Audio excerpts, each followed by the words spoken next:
Hi everybody. If you are looking for the simplest method to solve the Zener diode problems, then you are at the right place. This is my channel Electrogyani and I am Dr. Urvashi Singh. अगर आपको अभी तक Zener diode में कोई भी confusion है, उसके concepts, theories, numericals, तो इस चैनल को जल्दी से सब्सक्राइब कर लीजिए क्योंकि यहाँ ये confusions दूर हो जाएंगे। डिस्क्रिप्शन बॉक्स को भी ज़रूर चेक करिए, वहाँ पर मैं डिटेल्ड वीडियोस के लिंक्स भी पोस्ट करूँगी, जिनको क्लिक करके वीडियोस देखकर आप अपनी कंफ्यूजन्स को दूर कर सकते हैं। ये हाई टाइम चल रहा है इंटरव्यूज एंड प्लेसमेंट के लिए, तो इस टॉपिक को मिस मत करिए। ज़ीनर डायोड कॉमनली आस्क्ड क्वेश्चंस में आते हैं, ठीक है? तो चलिए हम स्टार्ट करते हैं।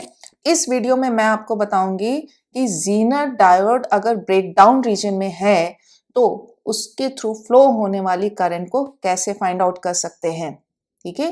सो the problem is for the circuit shown find the current through the zener diode.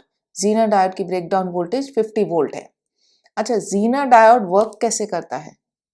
Zener diode जब ब्रेकडाउन रीजन में जाता है तो उसके अबाउट वोल्टेज जो होती है वो कांस्टेंट हो जाती है और वो करंट्स को ज्यादा पास कर देता है। यानी कांस्टेंट वोल्टेज है और करंट इंक्रीज कर सकती है। कांस्टेंट वोल्टेज या वोल्टेज को एक लेवल पे मेंटेन करने के कारण इसको हम वोल्टेज रेगुलेटर बोलते हैं। अच्छा, दूसरा नाम क्या है? देखिए, ये है हमारा लोड रेजिस्टर, ठीक? इस लोड रेजिस्टर के ठीक पैरेलल में ये ज़ीनर डायोड कनेक्टेड है। पैरेलल को शंट भी बोलते हैं। इन वायर्स में देखिए कोई भी डिवाइस नहीं है, इसीलिए ज़ीनर डायोड वोल्टेज रेगुलेटर को शंट रेगुलेटर भी बोलते हैं। चलिए अब इस प्रॉब्लम को सॉल्व करते हैं। तो हमें ज़ीनर डायोड करंट फाइंड आउट करनी है। तो फर्स्ट स्टेप में हम क्या करेंगे कि सर्किट को इन दो पॉइंट से ब्रेक कर देते हैं और ये जो पार्ट बचता है ज़ीनर डायोड और लोड रेजिस्टेंस का, इसकी एनालिसिस करते हैं और यहाँ पे लोड करंट को फाइंड आउट करते हैं। तो फर्स्ट स्टेप है फाइंडिंग दी लोड करंट। हमारे पास सर्किट क्या है? अब एक ज़ीनर डायोड है जिसकी ब्रेकडाउन वोल्टेज 50 वोल्ट है और ये पैरेलली कनेक्टेड है load resistance that is 10 kilo ओम। तो इस पे जो करंट IL जा रही है बड़ी सिंपली निकल आएगी। कैसे?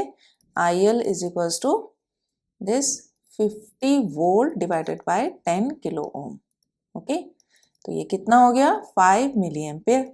यहाँ हमारे पास 120 वोल्ट का सोर्स गिवन है। इस रेजिस्टेंस को हम डिनोट करते हैं RS से और इसके थ्रू जो करंट फ्लो हो रही है उसको हम IS से रिप्रेजेंट कर देते हैं, ठीक? अब नेक्स्ट स्टेप में हम IS को फाइंड आउट करते हैं। इसके लिए अब इस पार्ट को हटा देते हैं, यानी कि इधर से सर्किट ब्रेक करते हैं, लोड रेजिस्टेंस का पार्ट हटा दिया। तो सेकेंड स्टेप में हम IS फाइंड आउट करेंगे और हमारे पास अब सर्किट कितनी बची है? एक 120 वोल्ट का सोर्स है, एक सोर्स रेजिस्टेंस है जिसकी वैल्यू 5 किलो ओम है एंड हमारे पास ज़ीनर डायोड है। ओके, तो ज़ीनर डायोड, इसका ब्रेकडाउन वोल्टेज 50 वोल्ट लिख लेते हैं और हमें IS फाइंड आउट करनी है।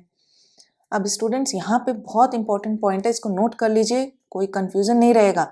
ये ज़ीनर डायोड का देखिए, आप लोग सोचते हो कि अगर हमारा ज़ीनर डायोड जो कि रिवर्स वोल्टेज में ब्रेकडाउन में चला जाता है, इसका पॉजिटिव टर्मिनल ऊपर रखे या नेगेटिव टर्मिनल। देखो बच्चों, जब जहाँ एरो को पॉइंट कर रहा है ना, इस पॉइंट को हम पॉजिटिव टर्मिनल रखते हैं और इसके नीचे नेगेटिव टर्मिनल, यानी ये जो 50 वोल्ट है वो इस तरीके से रिप्रेजेंट होगा, ठीक है? तो हम इस ज़ीनर डायोड को एक बैटरी की तरह यूज कर सकते हैं क्योंकि 50 वोल्ट पे कांस्टेंट हो गया। फाइंड आउट करते हैं IS, इसके लिए KVL लगा देते हैं। तो 120 minus 50 volt divided bye 5 kilo ohm, ये कितना हो गया? 120 माइनस 50 70, 70 डिवाइडेड 5 14 मिली एम्पेयर। तो अब इस सर्किट में देखिए, ये जो IS करंट है ये स्प्लिट हो रही है ज़ीनर डायोड करंट और लोड करंट में। तो ज़ीनर डायोड करंट बहुत सिंपली हमारा क्या हो गया? IS माइनस IL, यानी 14 minus 5 that is 9 milli ampere. अब इसी मेथड से ज़ीनर डायोड में करंट फाइंड आउट करने की और भी प्रॉब्लम्स की आप प्रैक्टिस करिए।